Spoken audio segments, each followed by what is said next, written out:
The US government isn't going to be buying any more Bitcoin, and also inflation rears its ugly head again.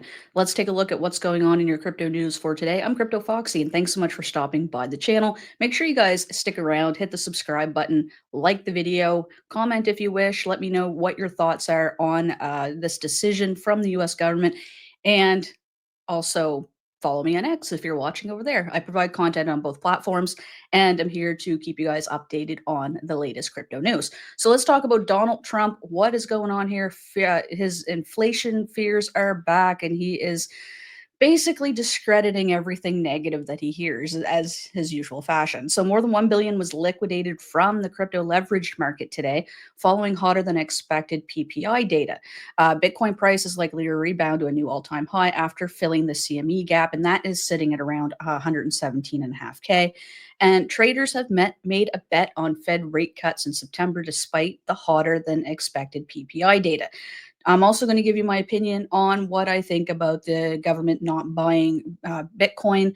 I'm going to give you that towards the end of this video. Now, Trump has discredited the inflation fears caused by the hotter than average producer price index. And what the PPI measures is basically it's costing more money for businesses to manufacture stuff, right? So inflation, it means prices are going to go up, and prices are usually passed on to the consumer because businesses don't like to accept and to absorb that extra money, right? They're going to pass it off in terms of cost, like, in hiking their cost basis, right? They're going to charge you more money for the product. So they're not going to take it from their salary. It's just not going to happen. So inflation is down to a perfect number, says Trump. That was his response to this. He told reporters today this is apparently they think it might rejuvenate hopes of a Fed rate cut in September. But really, the crypto market is not reacting very positively to this data. PPI data hint at a possible increase next month's CPI, and CPI is a very crucial metric that the Fed bases their interest rates off of. And then now this the fears of the Fed holding its benchmark rate at 4.5% surged, causing heavy liquidation of long traders. People are worried now that that interest rate cut that the market was starting to price in a bit, it might no longer happen. So that's why we're seeing liquidations, and people are taking their profits now while they're up. Now, 827 million were wrecked on Thursday from the long positions. So if you have a long position, you're betting on the market to go up. A short position means you're betting the market to go down. If you're in a short position, you're sitting very, very happy. However, most of the longs probably did get wrecked. Now, odds for a 25 basis point cut in September, as shown by Kalshi data, surged to 81%. So some traders are still thinking that a rate cut might happen. We might just get might get a 25 basis point cut. Um, I think that this is a little bit preemptive right now because I don't think Powell sees it the same way Trump does. So, and really, it's the Fed that really matters in this scenario. It's not really what the president wants. Otherwise, we would have zero interest rates right now. Now, Trump had recently signed an executive order to allow 401ks, which have over $8 trillion in assets under management, to diversify into the cryptocurrency market. And that right there is why I'm not scared. This does not bother me that they have decided not to buy Bitcoin. So Scott Bassett came on today and he said that the government has decided to keep the Bitcoin that they already have in possession, stuff that was confiscated, and they are going to be not buying more Bitcoin. And to me, this makes sense because if you remember when Trump was campaigning, and it might have been maybe when he just was inaugurated, but I remember him saying that they didn't want to buy Bitcoin with taxpayer money, and I don't blame them. I mean, people are out there struggling right now to make ends meet and pay taxes. Do they really want the government to be buying, Bitcoin and other assets that might just not look visually might not look good, right, for the Republican Party? So I can understand why they might decide not to buy it, but keeping their stockpile, that's completely cool. They have billions of dollars worth of Bitcoin, and I'm completely cool with them not selling their Bitcoin. They opened up the doors for so many more corporations and entities and companies and such to buy crypto. Now you're allowed to.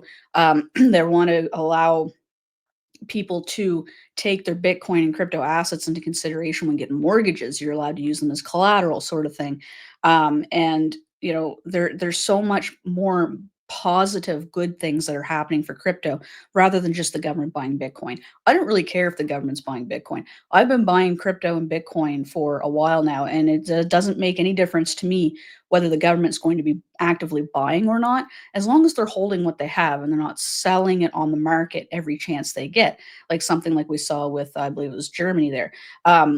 So guys, I'm not really worried about this. It's not a deal breaker for me. Not that I can do anything about it anyway, but I still think Bitcoin and crypto overall has a tremendous opportunity here. And I really don't think that this is really going to hamper that. I think that if anything, it's going to be a good thing, because if the US government is the one making all these rules and regulations and such surrounding crypto, do you really want them to be bending that in their favor? I certainly don't. I think it's a conflict of interest. Anybody in the that wants to go and help the government with these regulations pretty much has to, get rid of their assets and or do something with their assets and things, just because they don't want that, yeah, that negative impact on, the conflict of interest, right? And you don't want people to be bending the crypto market to benefit them like they've already done with the stock market, right? So this is not really anything that's bothering me. I think that for whatever reason, I think um, it's probably going to be a good thing overall. There's just it opened up so much for other companies and, like I said, 401ks and other entities to buy crypto. I really don't think it's going to have much of an impact on the overall market. Inflation will, and I hope that the CPI data comes in. Okay, I believe that's next week. Um, that's really going to dictate that, in jobs. That is going to pretty much dictate what happens in September with the Federal Reserve, because I don't think Jerome Powell really gives a rat's ass what President Trump says. So um, so one more thing before you guys go, take a look at my indicator. This is called CF Algo. It's running on the TradingView platform. So let me just get you my QR code here. You can scan that if you wish, or visit cfalgo.com. So it actually, saw the sell-off coming here, saw this candle, and it's like, boom, sell signal, and then the market continued basically to dump, decent amount there. But what it does is it monitors the chart for you and lets you know by via alerts on TradingView when you see a buy or a sell signal. So you see a buy signal here and then a sell signal here. That's like a 5%. If you're using any amount of leverage, that's usually pretty good too. I don't actually recommend that. I do that myself, but I don't recommend people do that. We've got 5% moves up all over the place here for Bitcoin. Take a look at some other assets here. I had XLM chart up before this one. Take a look at this one. There we go. So, some pretty good moves up here. We got a buy signal here, sell signal there. It's a cool 17% move in a few days. This thing works. You guys can see it. I share it on my chart all the time. I share it in my videos. And, if you want to check it out, cfalgo.com. It will monitor the charts for you, let you know when buy and sell signals occur. So you don't have to sit there and monitor the charts constantly 24/7. And it also gives you, excuse me, I just got out of the shower, so my face is really red and my voice is hoarse. Sorry about that. So it gives you a really easy to read signal.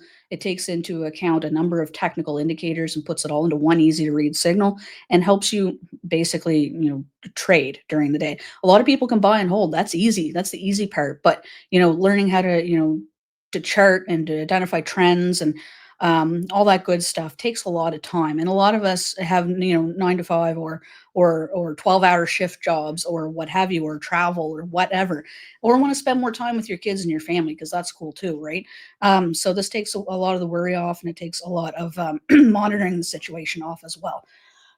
Sorry about my voice. We've also had some wildfires here in Nova Scotia, and I was outside earlier, and it's absolutely insane the amount of smoke that's lingering over where I am, and the wildfires are about 90 minutes away. So it's there were so many calls to our fire department last night. It actually, I was up until about 5 o'clock this morning because it decided to thunder and lightning, and I was worried about lightning strikes because one hit very close, not too far away from my house. So um, sorry about my voice, guys. I really appreciate you guys tuning in. If you want to try CF Algo, sure you use my coupon code. It gets you pretty hefty savings for the course of your entire subscription, not just one time. It stays on for the entire life.